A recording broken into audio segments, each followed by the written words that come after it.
Hi! I just got back from Mardi Gras and I wanted to share a few tips from my experience so that you know how to prepare to get the most out of your trip. Here it is. Since returning, a lot of people have asked, where did you get those beads? These are all caught beads or handed to beads. Earned beads. But only like 3 of them were actually from flashing taters. So, I mean, there's a lot more to Mardi Gras than nudity, but it is there. So the first tip I'm gonna give is a tip that a lot of people are gonna give you, but it needs to be said, and that's to book early. A lot of people will book like a year in advance, and that's especially true if you want to stay in the French Quarter. I didn't stay in the French Quarter. I stayed in the Central Business District, which is like right outside of it. I had like a little more leeway with when I could book. I booked in the fall. Also, the Mardi Gras that I went to was in March, not February, so I also had a little more time there too. You need to decide when you want to go to Mardi Gras. Like, obviously you want to be there for Fat Tuesday, but there's also Lundi Gras, which is the Monday, and there's Ash Wednesday, which is like a little bit more calm, so if you want to see that. But the weekend before, the Friday and Saturday, which I didn't go to, there's a lot of parades and balls and parties that weekend too. So I mainly stuck to Mardi Gras being the main party night. If you want to get more partying in, then you should come the weekend before as well. Another tip I want to give you is to check the weather. And like, yeah, you're going to the south, but it's also February, or in my case March, but there was a cold front. It was supposed to be like 60s, 70s when I went, but there was a cold front coming through, so it was fucking freezing. So you need to check the weather and pack appropriately for it. Speaking of clothes that you want to bring, you definitely want to bring a costume for Mardi Gras. Even if you're just wearing the colors purple, gold, and green, you're good. But the more you can dress up, the better. I felt underdressed with glitter all over my face and just like the colored stockings. So in the future when I go, I'm definitely going to be dressing up a lot more. Also, I want to mention shoes, which a lot of people will tell you not to wear shoes that you love because you don't know what you're going to be stepping in or whatever. Yeah, I wouldn't recommend heels or flip-flops, mainly because, I mean, I didn't like see like puke puddles, well maybe, I don't know, maybe, or like puddles of pee or whatever. But when beads get on the ground, they're so slippery. Like, you're going to be walking over piles of beads and alcohol bottles and whatever else. You want to wear shoes that have like good traction, I'd say, even though you're going to be on sidewalks, they're going to be slippery with beads. Something else you might want to consider wearing is a fanny pack. I didn't have any issue with getting robbed or whatever, but like there is the threat of it. I mean, when the crowds, you know, they're so close to you. I found myself checking my pockets a lot to see, like, is my phone still there, is my camera still there, whatever. So if you have it all in front of you or in your front pockets, then it's going to make it a lot easier on you. You won't have to worry about it. So the night that I arrived in New Orleans was Lundi Gras, which is the Monday before Mardi Gras. And there were parades to see that night. It was really awesome. It was really exciting to be out there. It was cold, but everybody was dressed up, not as much as they are on Mardi Gras, but dressed up and out at the parades. So the parades are marching bands from local schools, mainly, I think. And there are, of course, floats and some celebrities, and you're just catching beads. So this is where you're like, oh, beads are just reward for flashing, but no, not at this parade. These are families and children, and everybody's fully clothed. Floats will come by and there will be people on the float with handfuls of beads or whatever, trinkets, this football, things like that. So you're just waving and shouting and screaming and hoping that they'll single you out. Some of them will like point at you and single you out and throw it right to you. And things can get kind of rough out there. In the struggle to get beads, there will be fights. Not like fights, but 2 adults playing tug of war over beads, and one of them eventually has to submit. And I mean, people are drunk, you don't want it to get ugly. I didn't see it get ugly, but I did steal somebody's beads. I stole these beads. In my defense, they landed at my feet. I think they were meant for her. She turned around and was like reaching for them, but I snatched them first, even though you shouldn't pick up most beads on the ground because the ground there is kind of like gross. So I grabbed these beads. I think they're special, the black Zulu beads. I didn't see too many black beads out there, so they're kind of rare. But they're my prized possession now. And you're just like, prized possession, what? Because yeah, you can get these anywhere, but to get them from Mardi Gras, to get them from the parade, it's just a thing, and it's free. Also, beads hurt. You gotta keep an eye out and look for them coming at you, or wear a hat with a brim on it so that they like can't hit you in the face, something like that. Because I mean, there was a bag of beads. I don't know why it was a bag of beads, but I got hit in the hip with a bag of beads and it hurt really bad, and I didn't even get to keep it. It hit me and I was in shock because I was like on my phone or something. So I looked down at the sidewalk to see what it was, and it was just the bag of beads. And then this guy came and he just snatched it from me, and I was just like, I mean, not from my hands, but I was still in shock, and he just snatched it. And so I didn't even get to keep them, but it did hurt. I couldn't imagine if it like hit somewhere more sensitive than my hip. So on Fat Tuesday or Mardi Gras, you get up early and go out to see the parades. I didn't have to get up that early because where I was staying, the parades, like they'll start at like 8 or 9 in the morning, but by the time they got down to me, it was like 11 or 12. Like they lasted forever. I was out there way longer than I thought it was going to be, and it was colder than I thought it was going to be, but at least it was sunny. Speaking of sunny, you should wear sunscreen for real. I got a little bit burnt. My wife got so burnt, and when you mix sunburn and alcohol, you just like, you don't feel good. You feel tired and weird. So I would recommend wearing a sunscreen for sure. So you want to try to get to the morning parades a little early, because there are going to be people lined up with chairs, and you should bring a chair because you're going to be standing for hours, and I don't know about you, but my back was killing me. Get there early and stake out a spot, because you're going to want to be as close to the floats as possible if you're crazy and you want beads, which everybody does. I promise you, everybody does. Beads can also be a danger in themselves. I was wearing long beads. I mean, that's probably why you should stack them up like this, I guess. But my beads got caught in a gate when I was trying to cross the street for like the brief time that they open up the streets while the floats go through, which you should do your own research on that. I'm not going to explain it. I was confused. A few streets down there will be closed on Mardi Gras during these parades to keep you out of the street, for floats going by, to keep you safe, I suppose. So be aware of that, because you're going to find yourself walking a long way or waiting in line to cross the street. So while I was in one of those lines to cross the street, my beads got caught in the gate as I was exiting. I was being pushed from either side, and I thought it was going to choke me. So be aware of where your beads are. Other than bead stuff being thrown from the floats were like frisbees, footballs, toys, whistles, but the one thing that you do want to catch more than anything else is a Zulu coconut. And there were a lot more out there than I was expecting there to be. Like, you had a good chance of catching one, but I didn't arrive to the parades early, and I wasn't close enough to the front like I was the night before. If you wait long enough behind some people that are like just standing in the front, not the ones with the chairs, but people that are just standing in front of where the floats are going to be, sometimes their legs will get tired or they'll want to move on to another part. So if you just stand there and stake your claim right behind them, when they leave, you'll have more of a chance of just grabbing that spot and being up close to the front too than you will just like going back and forth trying to find a spot that's open towards the front, because there's not going to be one.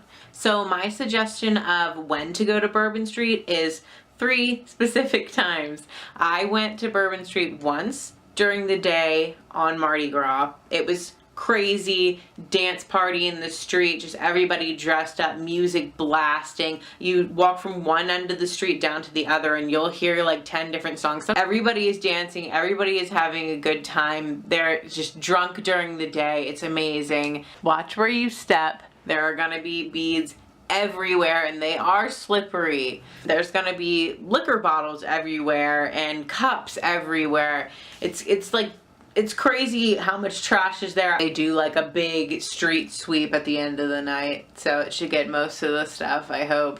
So that's the first time I would recommend walking down Bourbon Street. The second time I would recommend it is that night, obviously, Mardi Gras, because that's when shit gets fucking crazy. It is wall to wall, the whole street packed with people, just drunk, crazy dancing. Everybody is just like flirtatious and happy and just feeling the music. It was actually a really awesome vibe. Like, I didn't know how much I loved being in a crowd until I was fucking freezing, but I just craved just like the comfort and the warmth of the crowd, and everybody was drunk. I wasn't drunk. I didn't even, well, maybe I had like a collective like one drink because I wanted to try like all the local stuff, so I was just sipping on my wife's drinks, but I was just feeling the vibe. It was a great vibe. I loved it. So things would get really packed in front of the balconies where people were just throwing down beads. People were real stingy with their beads. Some people had like these awesome huge beads, colorful beads, light up beads,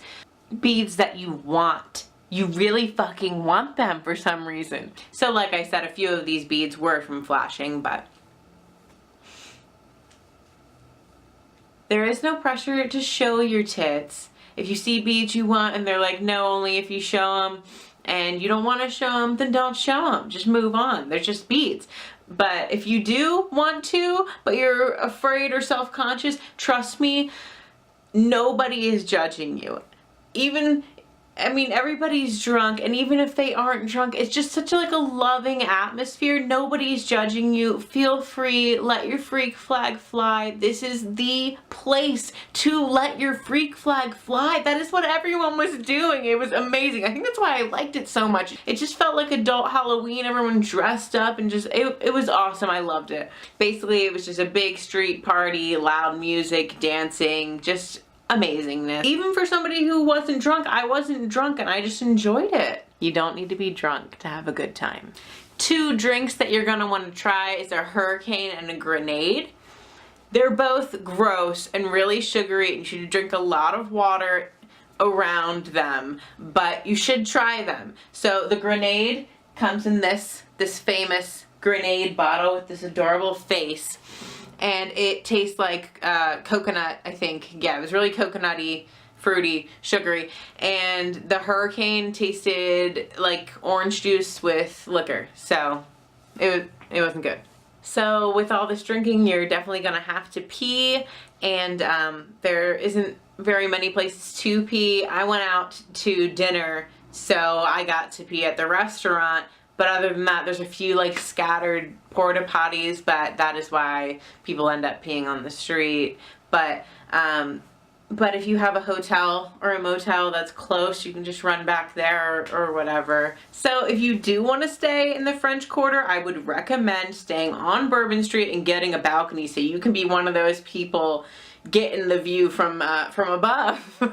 I do want to mention to be careful in the packed crowd, especially as they got near the balconies. A good rule for crowds is to stick near the edge of them instead of walking down the center, because you can escape easier if you need to.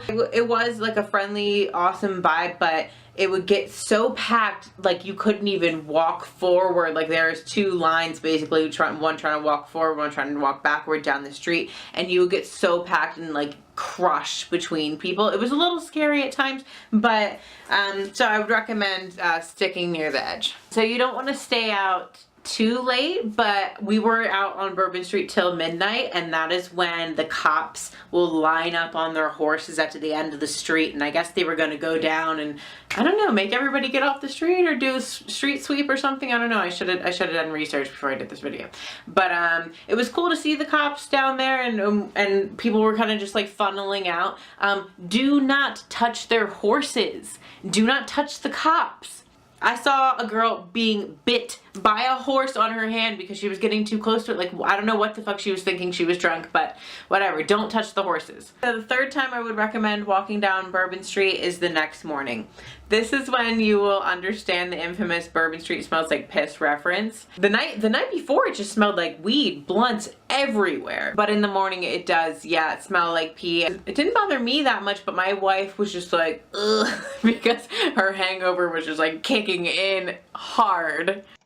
I don't recommend walking Bourbon on Ash Wednesday for the pea smell itself, but to witness the aftermath of Mardi Gras, it's a different vibe and it's calmer, and you get to point out all the odd places you find beads. So those are the 3 times I would recommend walking down Bourbon Street, just to see the different vibes that it can have. No matter what, there's going to be drunk people, street performers, music. So no matter when you go, it's good. Ash Wednesday, before I headed out, I was wondering whether I should wear some of the beads that I earned out, and whether that would be cheesy or acceptable, appropriate for the holiday. And I'm glad I didn't. I only saw one other person wearing it, and it was like an older man. But yeah, it was not appropriate to wear your beads on Ash Wednesday, and I'm letting you know you don't have to wonder about it. Some of the activities that you can do besides drinking and parades when you're down there for Mardi Gras is I did a ferry ride across the Mississippi. It was the Algiers ferry, and it went from French Quarter to Algiers Point and then back. I think it was only $2, and insider tip, don't get off the boat when you get to Algiers Point unless you have something to do there. Just sit on it, or you're going to end up paying $2 again just to get back onto the other side. You want to have exact change for those $2. I think it was $2. You're going to want to have exact change for it though. Another thing you're going to want to for sure do in New Orleans is visit a graveyard. I visited one of the free ones. I think it was St. Louis Cemetery number 2. I think 2 and 3 are both free. You can pay to get into the more famous ones and like take a tour, so that's cool, but you definitely want to see them at least. The St. Louis Cemetery number 2 was really beautiful, but it was right next to a highway, so it's not as picturesque, I guess, as a lot of the other ones. Something else you can do when you're down there is visit a museum. There was a lot to choose from, but the one that we ended up going to was called the Presbytere. I think that's how you pronounce it. I don't remember how much it was to get in, but I don't think it was over $10. But this museum was split into 2 levels. The first level was all about Hurricane Katrina and what the people down there went through. It was really enlightening, kind of sad, but I learned a lot about why they get hurricanes down there, why there's flooding down there, and the history of it, and the people's stories. It was really cool to see. I highly recommend that. The second floor had history on Mardi Gras, and that was really interesting too. Another tip I have for you is to carry some $1 bills, because you're going to want to tip the street performers. They're amazing. And some of the people in the parades are asking for donations, and I thought that was cool to hand those out, you know, support the cause, you know, support New Orleans. So you might want to do that. Possibly the number 1 tip when you go down to New Orleans is to eat the food. Eat all the food. You definitely want to go get beignets from Café du Monde. And Café du Monde is a little hectic. It's a little intimidating. So when you get there, you're going to see a long line usually. And what you need to do is wait in that line. I don't know what the rules are there. You can just go and peek in and see if there's an empty table, and if you see one, take it. It doesn't matter if it's dirty. They're going to come and clean it. They're going to come and take your order. It's going to happen. It's going to be delicious, and you're going to love it. You're gonna find crawfish in many dishes down there, but I wanted straight up steamed crawfish, and I found those at Perino's. It was outside of the city. It was a little south of New Orleans, and it was so worth the drive. It was so good. They even taught us how to eat crawfish, and they were so sweet, and it was good price, good food, amazingness. Speaking of getting out of the city, I recommend that you do at least one thing outside of the city. I did 2 things. One of them being a plantation. Any of the plantations I'm sure are good. I went to Oak Alley Plantation, which had beautiful old oak trees. The tour, I don't know how much it was. I don't know, $20 around there. I don't know, but it was worth it. You got a lot of good information. You got to see how plantation owners lived in their big mansions, and you got to see how the slaves lived, which was really depressing, but it was really enlightening. I mean, you know what happened down there, but still to just feel it and see where it happened, feel the land of just haunted with the darkness and the history. I'm really glad that we went to go see that. Another thing that we did outside of New Orleans was a swamp tour. We went to the Jean Lafitte swamp tours. There are so many to choose from, but that's the one that we did. I like that one because they don't feed the alligators. They don't do anything to like bring them to the boats that's like unnatural. It's just you see them or you don't, and we definitely saw a lot of them. It was awesome. The tour guide was so hilarious. I really had the best time. Right next to the swamp tour, we went to Jean Lafitte National Park, and it was so beautiful. We saw way more alligators there than we even saw on the swamp tour. The trails through it, they're a little sketchy because like you're close to alligators, but trust me, it was worth it. It was so beautiful. You really felt like you're in the swamps, and why be in Louisiana unless you're gonna see the swamps? It was just so worth it. It might have been my favorite part of the whole trip, honestly. Another tip that I would have before you go to New Orleans for any reason or for Mardi Gras is to do a little bit of research on the history. It's really rich in history, like most places are,